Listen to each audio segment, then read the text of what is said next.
5e épisode, méditation et pensée. C'est fantastique de penser.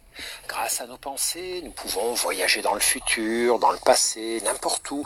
Nous pouvons nous raconter des histoires, nous pouvons rêver, faire des projets, nous consoler, imaginer nos amis à nos côtés. Nous pouvons réfléchir, créer, espérer. Mais grâce à nos pensées, nous pouvons aussi nous angoisser, enrager, renoncer avant même d'avoir essayé, désespérer, nous démoraliser, nous convaincre que la vie ne vaut pas la peine d'être vécue. Les incroyables capacités de l'esprit humain à penser et à imaginer sont à la fois une chance et un fardeau. Leur bon usage nous aide à mieux réfléchir et leur mauvais à mieux nous faire souffrir. C'est pourquoi la méditation, qui est un outil de libération intérieure, nous apprend à travailler sur nos pensées, les observer, prendre du recul envers elles et ne plus les voir comme la pure réalité, mais comme une lecture de cette dernière, enrichissante ou déformante. Mais finalement, qu'est-ce que penser ? Les dictionnaires nous expliquent que c'est former et combiner des idées et des jugements. Et le philosophe Alain, dans ses propos, précise que penser, c'est gouverner ses pensées. Les gouverner, c'est-à-dire les canaliser, les examiner, en privilégier certaines, en repousser d'autres. Notre esprit produit sans cesse des idées, comme notre cœur produit des pulsations et nos poumons des respirations. Et ce que nous appelons penser, ce n'est donc que développer certaines idées parmi bien d'autres. Finalement, penser, c'est bien souvent choisir plutôt que créer. Ce choix éclairé, c'est ce que décrit parfaitement la philosophe Simone Weil. L'intelligence n'a rien à trouver, elle n'a qu'à déblayer.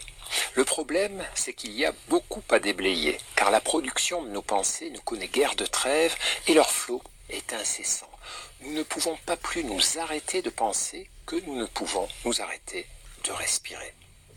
La compréhension de ce phénomène est importante pour les méditants. Elle leur évite de s'engager dans des impasses ou des missions impossibles, comme celle de vouloir faire le silence complet dans notre esprit et de totalement stopper le bavardage de nos pensées. Il existe un bruit de fond permanent de notre esprit, fait de tout un tas d'idées banales concernant la liste de nos courses ou le temps qu'il va faire aujourd'hui. Les chercheurs évaluent que 80% environ de nos contenus mentaux concernent des aspects matériels et répétitifs de nos existences. Il faut parfois les écouter, mais souvent aussi les laisser vivre, les laisser passer, tout simplement. De nombreux exercices de méditation nous apprennent à observer nos pensées, à noter leur influence sur nous, puis à les laisser filer, de les voir comme des nuages dans le ciel qui apparaissent, passent et disparaissent, et choisir d'être le ciel plutôt que les nuages.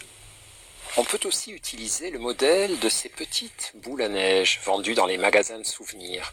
Si on les agite, le personnage ou le paysage qu'elles abritent disparaît, enveloppé par les flocons. Et pour y voir plus clair, il faut tout simplement cesser de secouer la boule et laisser les flocons se déposer au fond, sous l'effet de la gravité. Nos pensées sont à l'image de ces flocons, et le réel à l'image de la figurine. Pour y voir plus clair dans nos vies, il faut souvent tout simplement cesser d'agiter et de remuer ses pensées et les laisser retomber d'elles-mêmes. Cette prise de liberté par rapport au bavardage naturel de nos pensées va nous permettre ensuite de mieux réfléchir. Réfléchir, c'est-à-dire examiner tranquillement ce que nous proposent nos pensées, ce qui nécessite d'avoir fait un peu de calme à l'intérieur de notre cerveau. Méditer peut alors nous aider à mieux penser, ou plutôt à enrichir notre manière habituelle de penser. D'abord, laisser filer nos idées spontanées, fluidifier le fonctionnement de notre attention, ne la laissant se fixer durablement sur rien. Puis, laisser émerger d'elles-mêmes les pensées les plus importantes, alors les examiner, comprendre leur pouvoir sur nous, puis décider de répondre en écoutant notre intelligence et non de réagir en obéissant à nos impulsions. Et pour tout ça, mieux vaut un esprit stable et posé, en pleine conscience.